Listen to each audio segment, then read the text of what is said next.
Hello students, welcome to study smart with Pandey sir. Students, आज हम class 10th का circle chapter करेंगे। इसके एक्स्ट्रा क्वेश्चंस करेंगे। अगर आपने इंट्रोडक्शन और एक्सरसाइज के वीडियोज आपने नहीं देखे हैं तो आप मेरे चैनल पे जाकर के उसके वीडियोज को देख लो, ठीक है। उससे आपको बहुत हेल्प हो जाएगी। फिर एक्स्ट्रा क्वेश्चन आपको आसानी से समझ में आने लगेंगे, क्योंकि बेसिक अगर आपको समझ में आता है तो एक्स्ट्रा क्वेश्चन करने में आपको प्रॉब्लम नहीं होगी बेटा, क्योंकि थ्योरम्स का आइडिया आपके पास होगा तो आप क्वेश्चनों को आसानी से बना लेंगे। केवल आपको कॉन्सेप्ट समझना होता है। ज्योमेट्री में कुछ करना ही नहीं होता बेटा। ज्योमेट्री में सिर्फ आई को अपने फिगर के साथ कैप्चर करना है। आई में कैप्चर करना है फिगर, जिससे कि आप समझ लें कि करना क्या है इसमें। एक बार क्वेश्चन करके देखते हैं। क्वेश्चन नंबर 1 बोल रहा है tangent PA and PB are drawn from an external point P। ये देखो, इस वाले स्मॉल सर्कल पर टेंजेंट PB पड़ी हुई है और बिग सर्कल में जो टेंजेंट है वो PA है। ये सामने बोल रहा है और सेम सेंटर पॉइंट O है और इनका रेडियस, बिग वाले सर्कल का रेडियस 8 सेंटीमीटर, स्मॉल सर्कल का रेडियस 5 सेंटीमीटर गिवन में दे रखा है। और साथ में P से A तक की लेंथ भी दे रखी है आपको। ये PA = 15 और आपसे बोल रहा है find the length of PB। ये स्मॉल वाले सर्कल में जो टेंजेंट ड्रॉ किया आपने, इसकी लेंथ आपको निकालनी है। तो आपको एक काम करना पड़ेगा बेटा, इसमें एक काम करना, O को P से ज्वाइन कर लेना है। O और P को हम ज्वाइन कर देते हैं। जैसे ही ज्वाइन करेंगे बहुत सारी कहानियां समझाने लगेगा। अगर आप फिगर को ध्यान से देख रहे होंगे तो इसमें O जो A है वो परपेंडिकुलर होना चाहिए PA के ऊपर, एंड जो आपके पास OB है वो परपेंडिकुलर होना चाहिए PB पर। क्यों होना चाहिए भाई, ऐसा क्यों? इस एक प्रॉपर्टी होती है, जो रेडियस होता ना, radius is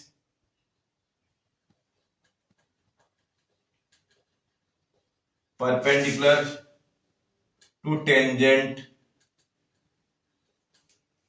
at point of contact। ये प्रॉपर्टी पढ़ी होगी आपने, थ्योरम नंबर फर्स्ट है भाई। जो रेडियस होती है वो टेंजेंट के ऊपर परपेंडिकुलर होती है पॉइंट ऑफ कांटेक्ट पर। इसका मतलब ये यहां भी 90 बनाएगा और ये यहां भी 90 बनाएगा। अगर ये इस वाले पॉइंट पे 90 बनाएगा, इसकी 2 साइडें आपको गिवन है। मुझे लगता है इस वाले ट्रायंगल की आप OP साइड को पाइथागोरस थ्योरम का यूज करके निकाल सकते हैं। Therefore, इन कौन सा राइट ट्रायंगल है बेटा? वो राइट ट्रायंगल ये वाला ले रहे हैं हम, OAP। इन राइट ट्रायंगल OAP, इसमें हम पाइथागोरस थ्योरम लगा देते हैं यूजिंग पाइथागोरस थ्योरम। क्या होती है बेटा पाइथागोरस थ्योरम? पाइथागोरस थ्योरम में हाइपोटेनस का स्क्वायर, हाइपोटेनस कौन सी साइड होती है? राइट एंगल की अपोजिट साइड को आप हाइपोटेनस बोलते हैं। इसका मतलब OP का जो स्क्वायर आएगा is equal to sum of the square of the two sides. इसका मतलब OA के स्क्वायर प्लस आपके पास AP के स्क्वायर के सम के इक्वल आना चाहिए। OA का स्क्वायर अगर आप चेक करेंगे तो 8 दिखाई दे रहा है, 8 का स्क्वायर कर देंगे प्लस ये वाला 15 है। 8 का स्क्वायर सॉल्व करने पे कितना आता है बेटा? 64। 15 का स्क्वायर कितना होता है? 225। पता है ना आपको ये?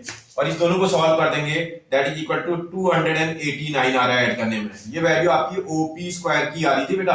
आपको OP स्क्वायर थोड़ी निकालना, आपको OP निकालना है। अगर आप यहां से स्क्वायर को रिमूव करेंगे तो कब कब रिमूव होगा स्क्वायर? स्क्वायर रूट लेने पर रिमूव हो जाएगा। स्क्वायर रूट और स्क्वायर दोनों आपस में कैंसिल हो जाते हैं, तो यहां आ जाएगा स्क्वायर रूट ऑफ 289 और 289 का अगर आप स्क्वायर रूट निकालें तो कितना होता है बेटा? 17 आते होंगे आपको। ये 289 का स्क्वायर रूट 17 आएगा। इसका मतलब OP की जो लेंथ आएगी वो 17 सेंटीमीटर आएगी। आपने कैलकुलेट कर लिया, ये वाली लेंथ आपकी 17 सेंटीमीटर आ चुकी है। जब ये 17 आ जाएगी तो आप ये वाला भी तो राइट ट्रायंगल आपका है, इस वाले राइट ट्रायंगल की हेल्प से आप उसकी लेंथ को निकाल सकते हैं। Therefore, इन राइट ट्रायंगल आपका OBP, इन राइट ट्रायंगल OBP, इस राइट ट्रायंगल में भी पाइथागोरस थ्योरम को अप्लाई कर देते हैं। ये इस वाले राइट ट्रायंगल में राइट एंगल है तो राइट एंगल की अपोजिट साइड आपके हाइपोटेनस होनी चाहिए। इसका OP का square is equal to sum of the square of other two sides. इसका मतलब OB का स्क्वायर प्लस BP के स्क्वायर के सम के इक्वल आएगा। आराम से सॉल्व करिए। OP की वैल्यू आपके पास 17 आई तो ये 17 का स्क्वायर हो जाएगा इज इक्वल टू OB की वैल्यू 5 है तो 5 का स्क्वायर आ जाना चाहिए प्लस BP का स्क्वायर आ जाएगा। भाई एक काम करना है, इस 5 के स्क्वायर को सॉल्व करना और यहां शिफ्ट कर देना है। 17 का स्क्वायर तो 289 हो जाएगा, माइनस 5 का स्क्वायर कितना हो जाएगा बेटा? 25 इज इक्वल टू आपके पास BP स्क्वायर की वैल्यू आ जाएगी। आगे सॉल्व करते हैं। देयरफॉर आपका BP square is equal to, ठीक से माइनस करेंगे तो 5 जाएगा, 9 में से तो 4 आ जाएगा, 8 में से 2 जाएगा, 6 आ जाएगा और 2 आ जाएगा, 264 आ जाना चाहिए। आपको बीपी स्क्वायर थोड़ी निकालना, आपको तो बीपी कैलकुलेट करना है। बीपी कैलकुलेट करेंगे तो आपको क्या करना पड़ेगा, स्क्वायर रूट अप्लाई करना पड़ेगा, स्क्वायर रूट ऑफ 264। इसका स्क्वायर रूट परफेक्ट स्क्वायर तो है नहीं है, इसका कितना आंसर आ जाएगा सेंटीमीटर। सॉल्व करने की जरूरत नहीं है आपको, ठीक है। बोला बीपी की क्या लेंथ होगी, बीपी की length square root of 264 centimetre होनी चाहिए। बन जाएगा बेटा आपसे। ओके, आगे बढ़ते हैं, देखते हैं बेटा नेक्स्ट क्वेश्चन। बोल रहा है इन the given figure to circles touch each other at point S. एक सर्कल ये है जिसका सेंटर ओ पॉइंट है, एक सर्कल ये है जिसका सर्कल का सेंटर पॉइंट ओ डैश है। ये ओ डैश सेंटर वाला और ओ सेंटर वाला सर्कल एक दूसरे को एस पॉइंट पे टच कर रहा है, बोल रहा है। ये एग्जाम्पल बोल रहा है गिवन में। बोला prove that the common tangent, ये जो कॉमन टेंजेंट है दोनों में जो पढ़ी है ये common tangent to the circle at S, S पर जो है, bisect the common tangent at P and Q. ये जो कॉमन टेंजेंट है पी क्यू, जो कॉमन टेंजेंट है इसको बाइसेक्ट करती है। बाइसेक्ट का मतलब समझते हो ना बेटा, बाइसेक्ट का मतलब इधर वाला पार्ट और इधर वाला पार्ट आपस में इक्वल आपको प्रूव करना है, इसका मतलब। और ये जो कॉर्ड है इस पी क्यू कॉर्ड को बाइसेक्ट कर दे रही है, ऐसा आपको प्रूव कर देना है। गिवन में क्या बोल रहा है बेटा, इन फिगर, इस फिगर में आपसे बोल रहा है to circles touch each other at the point S, ऐसा एग्जाम्पल ने बोला था। टू प्रूव, क्या प्रूव करने की बात कर रहा है भाई, प्रूव करने के लिए बोल रहा है कि ये जो कॉर्ड, ये जो कॉमन कॉर्ड है, ये कॉमन जो आपकी टेंजेंट है, ये कॉमन टेंजेंट इस वाले पी क्यू को आर पर बाइसेक्ट कर रही है, मतलब पी क्यू को बाइसेक्ट कर दे रही है। मतलब कहने का मतलब है, अगर आप इसकी भाषा को समझ पा रहे हो तो इसका मतलब मुझे प्रूव करना है कि P R is equal to R Q. अगर उसकी आप बात को समझ पाते हो, इसका जो मतलब है वो है P R equal to P Q, sorry P R equal to R Q. Question को करते हैं, प्रूव करने की कोशिश करते हैं। अगर आप ध्यान से देखेंगे, एक बार के लिए आप एक सर्कल पकड़ना पहले, इन सर्कल विद सेंटर ओ। मैं आपकी बार पहले इस ओ सेंटर वाले सर्कल पे प्रॉपर्टी को अप्लाई करने की कोशिश कर रहा हूं। ये आरपी और आर एस टेंजेंट है, और अगर आप थोड़ा ध्यान देंगे तो आपके पास आर से पी तक की length is equal to R से एस तक की लेंथ के इक्वल होगा। क्यों होगा भाई, रीजन आपको चाहिए इसमें, क्यों इक्वल होंगे ये दोनों। आपने एक प्रॉपर्टी पढ़ी थी, tangent drawn from same point on same circle are equal in length. Tangent drawn from same point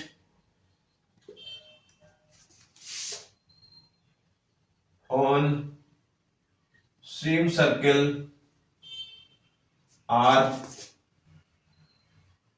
equal in length.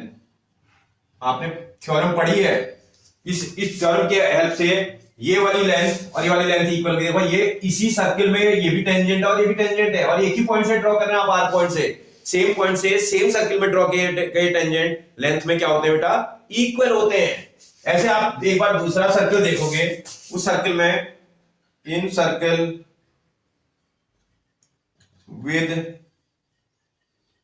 Centre O dash, अगर ओ डैश सेंटर वाले सर्कल को देखते हैं तो इसमें भी देखो आर से क्यू तक की लेंथ और आर से एस तक की लेंथ भी आपस में इक्वल होगी। R Q is equal to R S, equation number second. क्यों इक्वल होगी बेटा, सेम प्रॉपर्टी इस पे भी अप्लाई हो रही है। टेंजेंट, ये भी टेंजेंट है, देखो इस पॉइंट से आपने इस वाले सर्कल में एक टेंजेंट ड्रॉ कर रखा है, सेम पॉइंट से आपने उसी सर्कल में दूसरा टेंजेंट ड्रॉ कर रखा है। अगर टेंजेंट अगर सेम पॉइंट से ड्रॉ करे जाते हैं तो, और सेम सर्कल में ड्रॉ करे जाते हैं तो लेंथ में क्या होते हैं बेटा, इक्वल होते हैं। थोड़ा इक्वेशन को देखोगे आप, from equation number first and equation number second, अगर फर्स्ट और सेकंड इक्वेशन की हेल्प लें तो देखो इनके राइट हैंड साइड ये दो थिंग्स हैं सेम थिंग के इक्वल है। अगर कोई थिंग सेम थिंग के इक्वल होते हैं तो वो थिंग्स भी आपस में क्या होते हैं बेटा, इक्वल होते हैं। यूक्लिड ऑब्जेक्ट में आपने पढ़ा था। तो इसका मतलब देयरफॉर आर से लेकर के पी तक की length is equal to R से लेकर के क्यू तक की लेंथ आपस में इक्वल होनी चाहिए। अगर आप क्वेश्चन को ध्यान देंगे तो यही तो प्रूव करना है। कोई बोले नहीं सर वहां तो लैंग्वेज कुछ और लिखी है, आप चाहो तो उसी लैंग्वेज को यहां लिख दो, उसमें क्या टेंशन है। लिखना पड़ेगा भैया, the common tangent to the circle at S bisect the common tangent at point P and Q. यहां से लेकर के देखो द से स्टार्ट करके आप यहां तक का यहां नोट कर लो इसके नीचे, अगर आपको लग रहा है कि यही कोई चीज उसने कुछ और पूछा है, कुछ और नहीं है, सेम थिंग पूछी है। बात आपको समझ में आ रही है? बन जाएगा बेटा। ओके आगे बढ़ते हैं, देखते हैं बेटा नेक्स्ट क्वेश्चन। बोला in the given figure the radii of two concentric circles are 13 centimetre and 8 centimetre.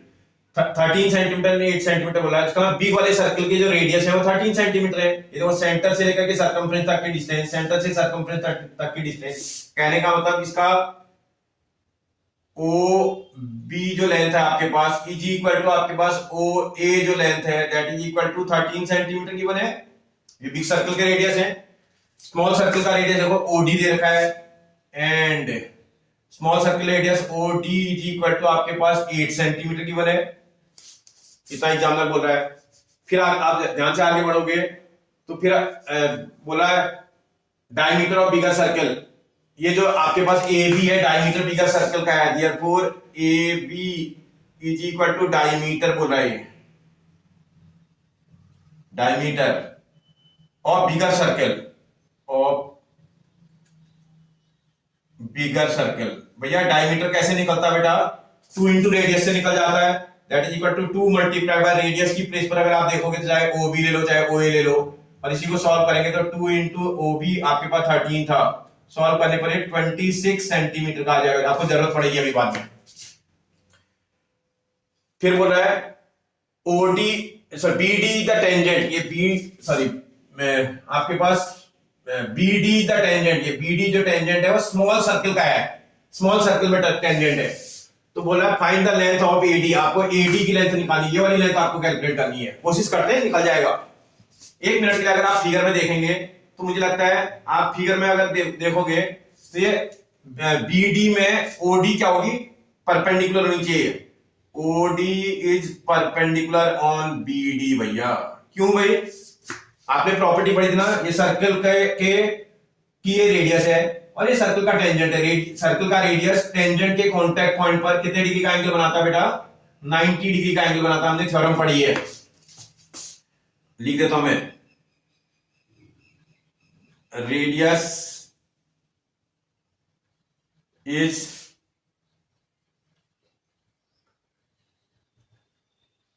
Perpendicular on tangent at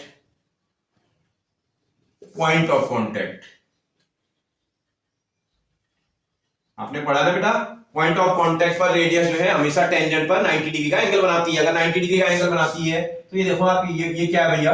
right triangle है। तो इसका मतलब देयरफॉर इन राइट ट्राइंगल आपके पास ODB, इस ODB राइट ट्राइंगल में हाइपोटेनस देखो 90 की अपोजिट साइड हाइपोटेनस है OB का square, OB square is equal to sum of the square of other two sides that is equal to OD square plus BD square. Correct है बेटा?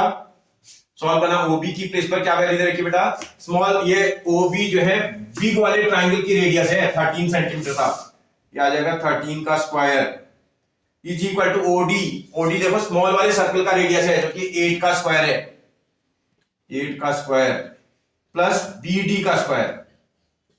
ठीक से करना। 13 का स्क्वायर 169 माइनस इसका square 64 sorry plus is equal to 64 plus BD square. आप 64 को shift करके यहाँ लाना बेटा।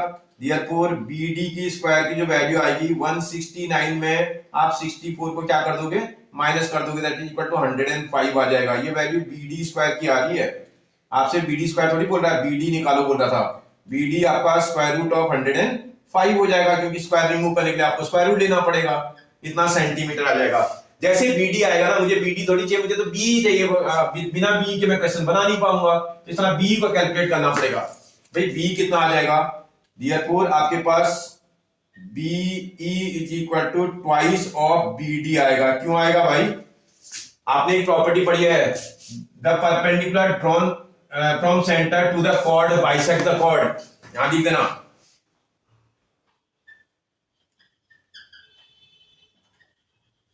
perpendicular drawn from center to chord bisect the chord। भाई सेंटर से अगर हम परपेंडिकुलर डालेंगे तो कॉर्ड को बाइसेक्ट कर देगा। इसी को सॉल्व भी करना है। ट्वाइस ऑफ बीडी की प्लेस पर वैल्यू आपके पास रूट ऑफ 105 आया था, तो इसकी इतना सेंटीमीटर आ जाएगा ये पूरा बेस। जब ये निकल जाएगा ना बेटा, आप थोड़ा सा ध्यान से देखोगे ना, क्योंकि आपको तो कैलकुलेशन करते इसमें ये कैलकुलेट करना पहले, ये जब तक निकलेगा नहीं क्वेश्चन बनेगा नहीं। इसमें ए ही निकालना पड़ेगा, ए ही राइट ट्रायंगल की हेल्प से निकल जाएगा। इन राइट ट्रायंगल, ये इन राइट ट्रायंगल बीईए या एईबी, इस एईबी राइट ट्रायंगल में हाइपोटेनस देखो भाई। एक मिनट, इससे पहले मुझे सेमी सर्कल का एंगल 90 दिखाना पड़ेगा। पहले सेमी सर्कल का एंगल है ना, ये एंगल देखो, सेमी सर्कल बना रहा है, ये डायमीटर सर्कल को 2 इक्वल पार्ट में डिवाइड कर देता है, और इधर वाला हिस्सा सेमी सर्कल है। Angle AEB is equal to 90 degree. क्यों है भैया? एंगल ऑफ सेमी सर्कल है भाई। सेमी सर्कल पर बनने वाला जो एंगल होता है वो हमेशा 90 डिग्री का होता है। अगर ये 90 डिग्री का है तो ये वाला ट्रायंगल राइट ट्रायंगल हो जाएगा। Therefore in right triangle AEB, इस एईबी राइट ट्रायंगल पे पाइथागोरस की थ्योरम अप्लाई करते हैं।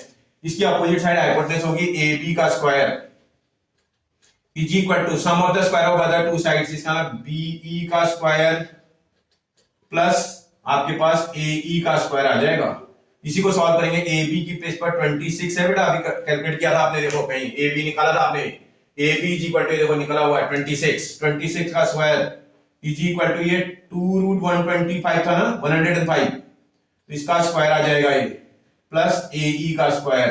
आराम से करना, 26 का स्क्वायर 676। आप चाहो तो इसको यहां स्क्वायर करके यहां शिफ्ट भी कर सकते हो, टाइम बचा सकते हो। तो 2 का स्क्वायर कितना होता है? 4 मल्टीप्लाइड बाय 105 होगा ये, इज इक्वल टू ए का स्क्वायर। यहां से आप ए स्क्वायर निकाल लोगे, इज इक्वल टू 676 माइनस, इसको सॉल्व करेंगे तो ये 420 आ रहा है, और इसी को सॉल्व कर देंगे तो ए स्क्वायर इज इक्वल टू 6 का 6 आएगा, 7 में से 2 जाएगा, 5 आएगा, और इसमें से जाएगा 256 आ रहा है। और ए कैलकुलेट करोगे तो स्क्वायर रूट ऑफ 256 का स्क्वायर रूट तो 16 होता है, 16 सेंटीमीटर आ जाएगा। जब ये 16 निकल आएगा, आपसे थोड़ी पूछा, आपने तो बोला है एडी निकालो। एडी निकालने के लिए आपको कौन सा राइट ट्रायंगल लेना पड़ेगा? देयरफॉर इन राइट ट्रायंगल ये एईडी लेना पड़ेगा। इन राइट ट्रायंगल एईडी, इस एईडी राइट ट्रायंगल में भाई आप पाइथागोरस फिर से लगाओगे तो इसका हाइपोटेनस का स्क्वायर एडी का square, AD square is equal to sum of the square of other two side. इस वाले ट्रायंगल में लगाएंगे तो एडी का स्क्वायर इस साइड और इस साइड के स्क्वायर के इक्वल आएगा ना बेटा। इस ट्रायंगल को अगर आप थोड़ा समझ लोगे ना, यहाँ अलग से कर लोगे, यहाँ अलग ना लेना है। ये देखो, ये वाला ए नेम है, ये वाला ई नेम है, ये वाला डी नेम है, ये इस वाले पॉइंट पे राइट एंगल है। आपके पास ये बीडी आपने अभी एक जगह लिखा था, ED is equal to twice of BD आया था, क्योंकि आपके पास ये सॉरी बी, इसका ये वाला इसको बाइसेक्ट कर रहा है, तो ये वाला तो इक्वल होगा। ये जितना नीचे आया था ये 100, ये कितना आया था? रूट ऑफ 105, तो इसका ये वाली लेंथ भी तो उतनी आएगी, रूट ऑफ 105 आएगी। और उसके बाद एई आपको कैलकुलेट करनी है शायद, नहीं एडी, और एई अभी आपने निकाली थी, एई आपकी कितनी आई थी? 16 आई थी। तो आप इस वाले ट्रायंगल में अगर पाइथागोरस की थ्योरम अप्लाई कर दोगे तो देखो क्या हो जाएगा, एडी का square is equal to this square plus this square. तो इसका एई का स्क्वायर प्लस और दूसरी वाली साइड है डीई का स्क्वायर।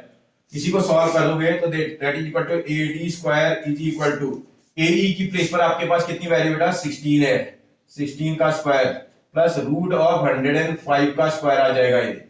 इसी को सॉल्व करेंगे, 16 का स्क्वायर 256 हो जाएगा, 105 का स्क्वायर 105, रूट ऑफ 105 का स्क्वायर रूट 105 आएगा। सॉल्व करेंगे 6 और 5 11 का 1 कैरी इक्वल टू 1, 5 और 1 6, और 2 और 1 3, 361 आएगा एडी स्क्वायर की वैल्यू। आपको एडी स्क्वायर थोड़ी निकालना, आपको तो एडी निकालना है। स्क्वायर रूट ऑफ 361 आएगा। आपको 361 का स्क्वायर रूट निकालना आता है? 19 है इसका स्क्वायर रूट, 19 आता है। एडी इज इक्वल टू आपके पास 19 सेंटीमीटर आ जाएगा। बोल रहा था find the length of AD, आपसे एडी की लेंथ निकालने की बात कर रहा था। तो एडी की लेंथ कितनी आ जाएगी बेटा? 19 सेंटीमीटर आ जाएगी। अच्छा क्वेश्चन है, अच्छा क्वेश्चन है, लेकिन बहुत आसानी से आप बना दोगे, मुश्किल नहीं है, बस सिर्फ आपको समझना है। पहली बार राइट ट्रायंगल की प्रॉपर्टी इस वाले ट्रायंगल पर लगानी है, अगली बार राइट ट्रायंगल की प्रॉपर्टी है जो पूरा ट्रायंगल आपको दिखाई दे रहा है इस पे अप्लाई करनी है, और लास्ट में राइट ट्रायंगल की प्रॉपर्टी इस पे लगानी है। मतलब 3 टाइम्स आपको राइट ट्रायंगल प्रॉपर्टी इस पे अप्लाई करनी है और क्वेश्चन सॉल्व होके आ जाएगा। ठीक है बेटा, आगे बढ़ते हैं, देखते हैं बेटा क्वेश्चन नंबर नेक्स्ट क्या बोल रहा है। From a point P outside the circle with centre O, एक सर्किल है बोल रहा है, ये आपका एक सर्किल है जिसका सेंटर पॉइंट O पर है बोल रहा है, और P इसमें कोई पॉइंट है outside the circle, P point है वही सर्कल के आउटसाइड। बोला PA and PB are drawn to circles, tangent draw करने आपको, P से एक टेंजेंट PA ड्रॉ कर देना है और P से एक टेंजेंट PB ड्रॉ करना है।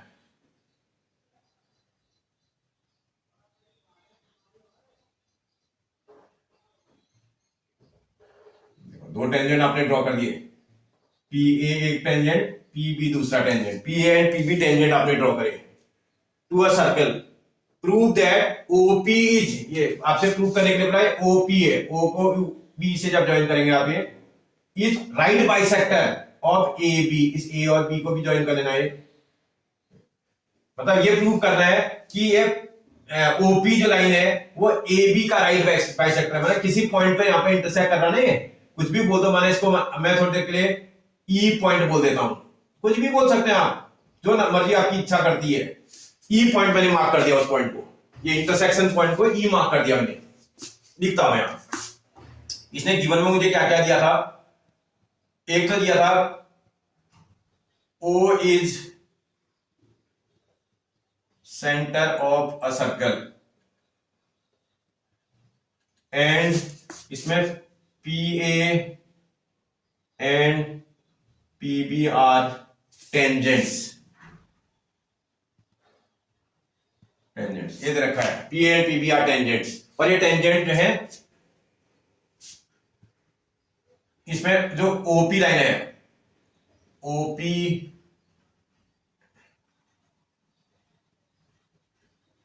Intersect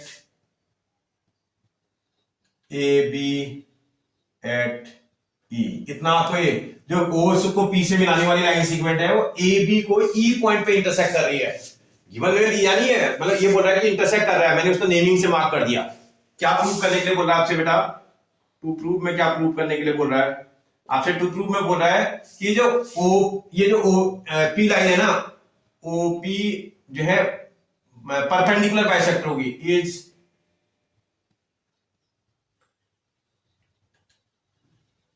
perpendicular bisector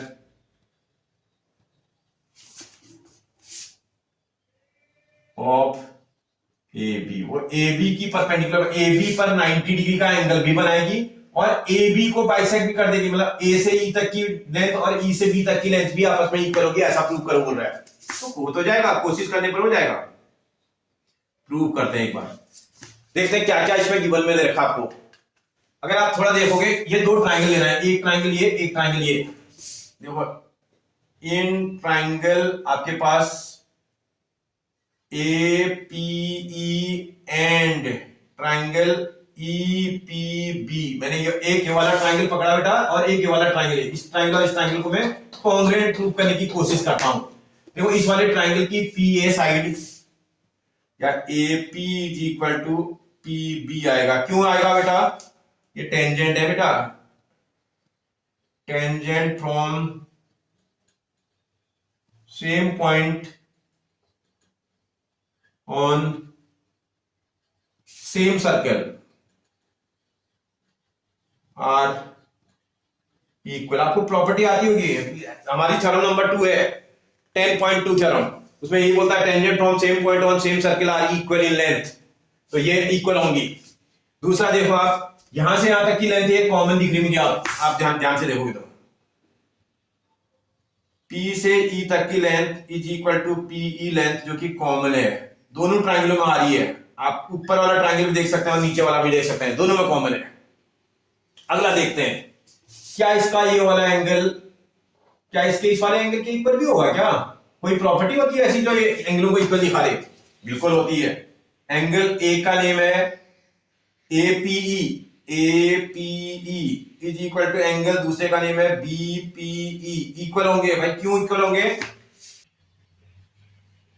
tangent from same point, external point are equally inclined with the line segment joining OP, with the line segment joining center to that point, center to that point। Centre को उस point से जब भी आप देखो, इसके centre को जब भी इस पॉइंट से मिलाएंगे, ये टेंजेंट पर इक्वली इंक्लाइन होती है लाइन। इसका ये एंगल और ये एंगल आपस में क्या हो जाएगा बेटा? इक्वल हो जाएगा। इसका ये वाला ट्रायंगल और ये वाला ट्रायंगल क्या होना चाहिए? आपस में कॉन्ग्रुएंट होना चाहिए। देयरफॉर ट्रायंगल आपके पास APE कॉन्ग्रुएंट टू ट्रायंगल, आराम से करना। अगर ये ट्रायंगल कॉन्ग्रुएंट है तो अच्छे से मिला करके लिखना पड़ेगा। इसका P एंगल इसके P एंगल के इक्वल, इसका P मिडिल में, तो आपको भी P मिडिल में डालना है। इसका AP वाली लेंथ उसके PB लेंथ के इक्वल है, AP इक्वल टू PB है, तो इसका P तो आ गया, इसका B यहां आना पड़ेगा, और जो बच जाएगा उसको यहां लिख लेना, E बच जाएगा आपका। अगर ये ट्रायंगल कॉन्ग्रुएंट है, कौन सी प्रॉपर्टी से कॉन्ग्रुएंट है भैया? देयरफॉर आप लिख लेना बाय, इसमें जो प्रॉपर्टी लग रही है वो आपकी साइड एंगल साइड लग रही है, साइड एंगल साइड कॉन्ग्रुएंसी इसमें लग रही है। से ट्रायंगल कॉन्ग्रुएंट है, अगर कॉन्ग्रुएंट है तो इसका मतलब देयरफॉर बाय CPCT भी तो लग सकती है इसमें। CPCT से आपको जिसकी जरूरत है वो लिख लो। आपको जरूरत क्या है? इसकी जरूरत है ये इक्वल टू, ये प्रूव करना नंबर 1। आपके पास AE is equal to BE आ जाएगा, एंड आप जो चाहे वो प्रूव कर सकते हैं। ये एंगल भी तो इक्वल होगा इनका, ये दोनों angle, and angle AEP is equal to angle BEP भी होगा। भाई अगर ये वाला एंगल और ये वाला एंगल इक्वल होगा तो शक्ल के देखने से दोनों एंगल कैसे लग रहे हैं बेटा आपको? जब कोई एंगल एक ही पॉइंट पे बनते हैं और किसी लाइन के लेफ्ट राइट बनते हैं तो ऐसे एंगल को आप लीनियर पेयर एंगल बोलते हैं। तो इसका ये एंगल और ये एंगल तो लीनियर पेयर एंगल है, और लीनियर पेयर एंगल्स का सम कितना होना चाहिए बेटा? 180 होना चाहिए। Therefore by linear pair property, अगर लीनियर पेयर की प्रॉपर्टी लगा दी जाए तो इस एंगल और इस एंगल का सम 180 आ जाएगा। एंगल एक का नाम AEP है, AEP प्लस एंगल आपके पास BEP आएगा, और नीचे वाला BEP is equal to 180 degree. इसको चाहो तो इक्वेशन नंबर फर्स्ट भी बोल सकते हैं, और हम यहाँ इसको फ्रॉम इक्वेशन नंबर फर्स्ट जरा सॉल्व कर देते हैं। फ्रॉम इक्वेशन नंबर फर्स्ट, भैया चेंज भी तो कर सकते हैं, ये AEP को BEP भी लिख सकते हैं। देखो इसको चेंज कर लो थोड़ा, इस वाले को चेंज कर देते हैं, AEP को रिप्लेस कर देते हैं, एंगल BEP बना देते हैं इसको, प्लस आगे वाला एंगल BEP था, angle BEP is equal to 180 degree. भाई BEP के साथ BEP को ऐड कर देंगे तो ट्वाइस ऑफ एंगल BEP हो जाएगा, ये twice of angle BEP is equal to 180 degree. तो एंगल BEP2 को क्या कर दोगे बेटा? क्रॉस मल्टीप्लाई कर देंगे, क्रॉस मल्टीप्लाई यहां कर देंगे तो 180/2 आ जाएगा, और सॉल्व करेंगे तो 90 डिग्री आ जाएगा। इसका मतलब ये वाला एंगल 90 डिग्री भी आ गया, आप देखो ये वाला एंगल 90 भी आ गया, और ये वाला इक्वल भी आ गया। तो इसका मतलब अब ये क्या क्या हो गया बेटा? ये OP ने इसको क्या कर दिया? परपेंडिकुलर बाइसेक्ट कर दिया। देयरफॉर जो OP लाइन है ना, OP is perpendicular bisector, perpendicular bisector of AB, ये ए बी की परपेंडिकुलर बाइसेक्टर हो जाएगी। आपसे पूछ रहा था ये प्रूव करके दिखा दो कि ये ओपी इसका परपेंडिकुलर बाइसेक्टर हो जाएगा, आप प्रूव करके दिखा दोगे, कोई परेशानी आपको? समझ आया आपको? कहने का मतलब अगर आप ये ट्रायंगल को कांग्रुएंट प्रूव कर दोगे, कांग्रुएंट ट्रायंगल में सीपीसीटी अप्लाई करेंगे तो ये पार्ट इस पार्ट के इक्वल आ जाएगा, और ये पार्ट इक्वल होने के साथ साथ ये एंगल भी इक्वल होंगे। सीपीसीटी की हेल्प से आप 3 रिमेनिंग पार्ट्स को प्रूव कर सकते हैं, तो ये एंगल भी इस एंगल के इक्वल भी आ जाएगा। उसके बाद इस एंगल और इस एंगल में लीनियर पेयर की प्रॉपर्टी अप्लाई कर देना, ये 90 आ जाएगा। जब ये 90 आएगा और ये इक्वल आ जाएगा तो इसका मतलब परपेंडिकुलर बाइसेक्टर हो जाएगा। बात समझ में आ रही बेटा? बहुत मजा आता है ज्योमेट्री में, समझ में आ जाए तो। बस केवल उसकी लैंग्वेज से उसको समझना पड़ता है। एक बार समझ में आ जाए तो जब क्वेश्चन एग्जाम में आता है तो हम आसानी से बना लेते हैं, क्योंकि हम करके गए होते हैं। ठीक है बेटा, आगे बढ़ते हैं। देखते बेटा question number next 5। The in circle of N isosceles triangle ABC, एक ट्राइंगल आइसोसेलेस है बोल रहा है, इन सर्कल बोल रहा है। इन सर्कल का मतलब एक सर्कल है जो ये ट्राइंगल की सारी साइडें इस सर्कल को टच कर रही है, इसका मतलब ऐसा सर्कल है ये।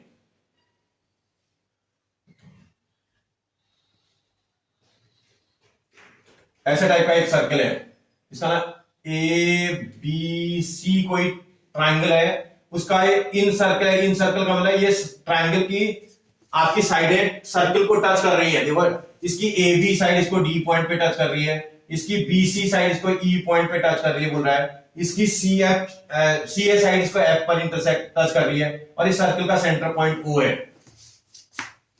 तो आपसे क्या क्या बोल रहा है गिवन में? क्या बोला भैया? In isosceles triangle A B C, इस isosceles triangle A B C में A B is equal to A C है बोल रहा है।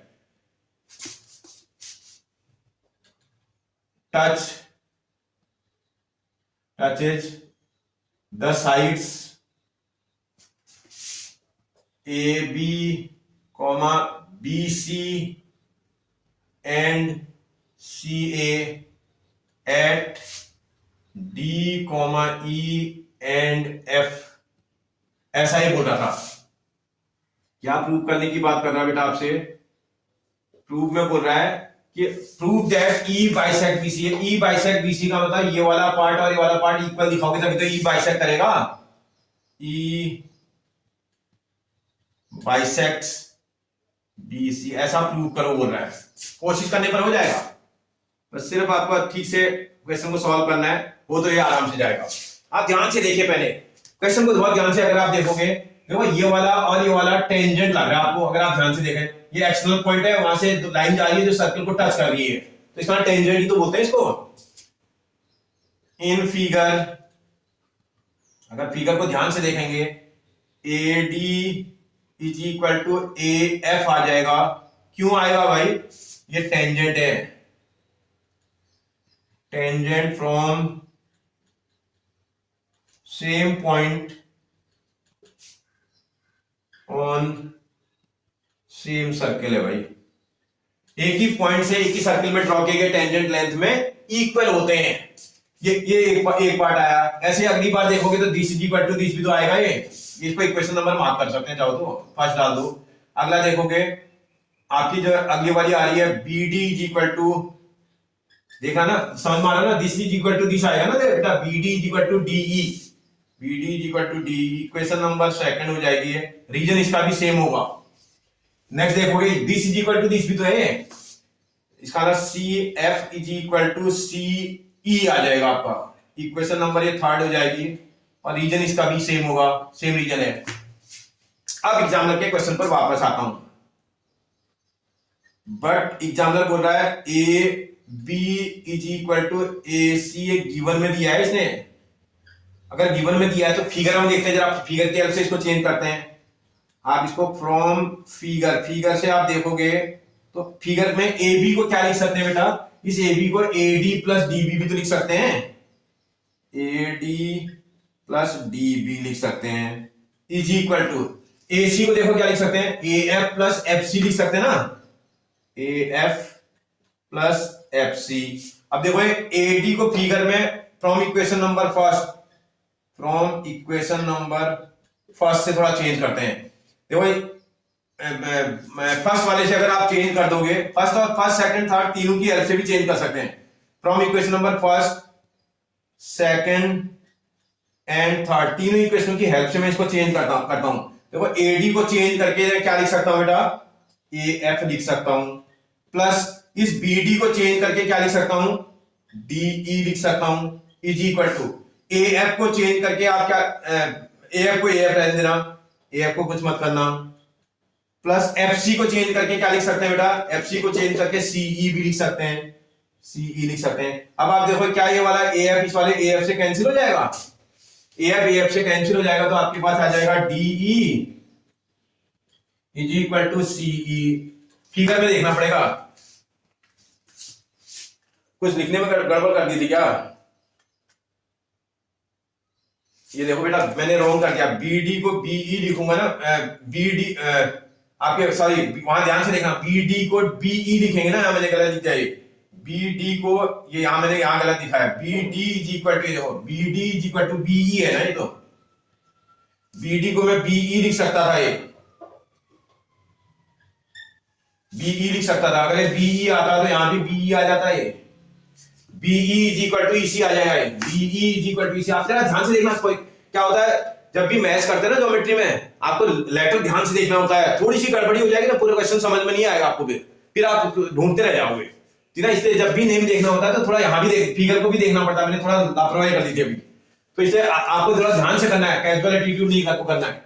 BE is equal to C F, ये इज इक्वल टू ये आ गया, अब जैसे ये इक्वल आएगा तो भैया ये प्रूफ भी तो हो जाएगा इसका, अगर ये वाला पार्ट इक्वल आ रहा है तो ये ई पॉइंट बी सी को क्या कर देगा, बाइसेक्ट कर देगा, देयरफॉर ई बाइसेक्ट्स बीसी, यही तो प्रूव करना है। और अगर आपसे जो ई पॉइंट है वो बीसी को बाइसेक्ट करेगा ऐसा प्रूव कर दो, तो यही प्रूव करना था, ई बाइसेक्ट बीसी बन जाएगा आपसे आराम से, कोई परेशानी हो जाएगा बेटा। आगे बढ़ते हैं बेटा, नेक्स्ट क्वेश्चन देखते हैं। In the given figure XP and XQ are two tangent, देखो XP x से p तक ये वाला और x से q तक ये वाला टेंजेंट है बोल रहा है, to the circle with centre, O centre वाले सर्कल में x पॉइंट से टेंजेंट ड्रॉ कर रखे हैं। उसके बाद बोल रहा है ARB एक और टेंजेंट आपने ड्रॉ कराई जिसने सर्कल को R पॉइंट पे टच किया है बोल रहा है, और प्रूव करो बोल रहा है, this plus this XA plus AR is equal to XB plus BR। कोशिश करते हैं हो जाएगा, देखो ट्राई करते हैं, क्या क्या गिवन है पहले वो देख लो। In circle XP and XQ are tangents from X से टेंजेंट ड्रॉ कर रखे आपने। फिर बोल रहा है ARB is another tangent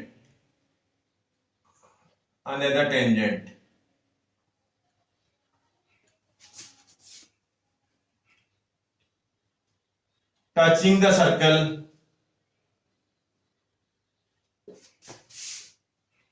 at R।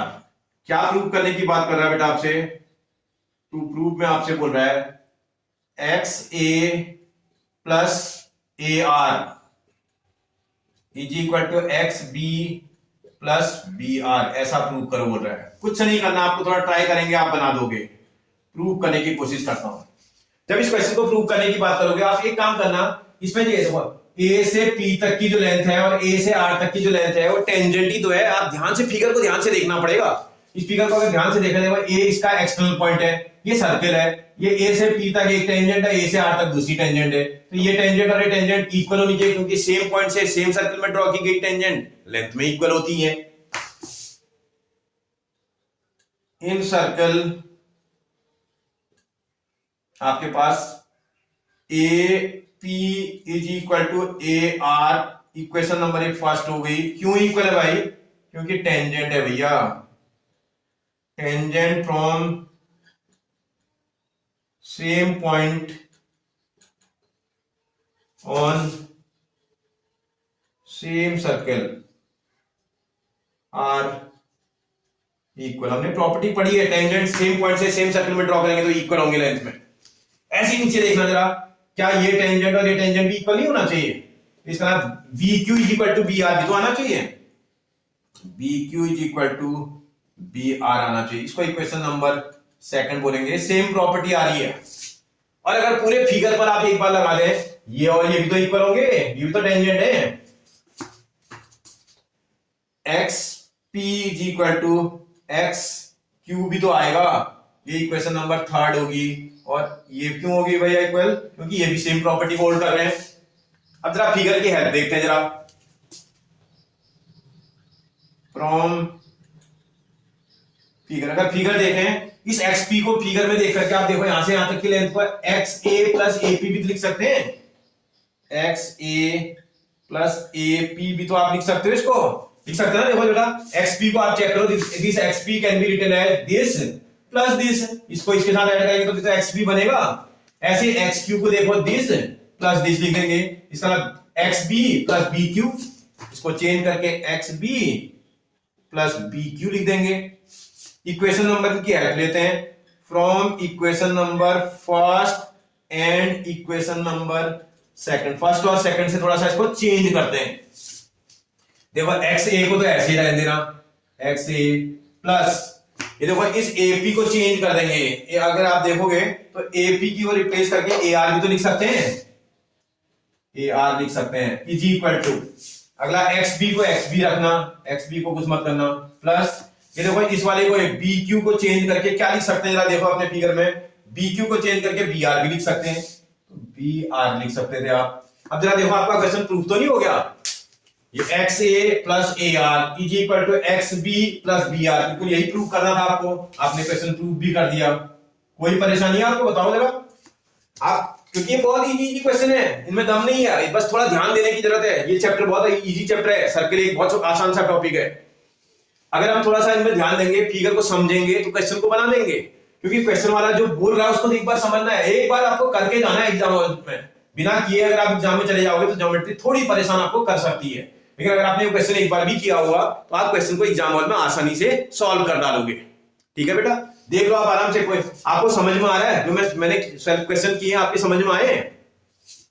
एक चीज समझो बेटा, अगर आपको मेरे क्वेश्चन समझ में आ रहे हो, अच्छे लग रहे हो आपको, तो प्लीज जो है इसको सब्सक्राइब कर लो, जिससे कि हर नया नोटिफिकेशन सबसे पहले आपके पास आए, आपको ढूंढना ना पड़े। और अगर आपको अच्छा लग रहा है तो अपने फ्रेंड और रिलेटिव्स के साथ भी शेयर कर दो, जिससे कि वो भी इसका फायदा उठाए और मेरा मोटिवेशन भी बढ़ जाएगा। और आपको मेरे चैनल पर सिर्फ जो है सब्जेक्ट के वीडियोज नहीं मिलेंगे बेटा, इसके साथ साथ आपको जो है कंपटीशन के वीडियोज या किन्हीं क्वेश्चंस को सॉल्व करने के शॉर्टकट्स कैसे करते हैं, ये सब वीडियोज आपको मेरे चैनल पर अवेलेबल मिलेंगे। आप उनका पूरा आनंद उठा सकते हैं बेटा। थैंक यू बेटा।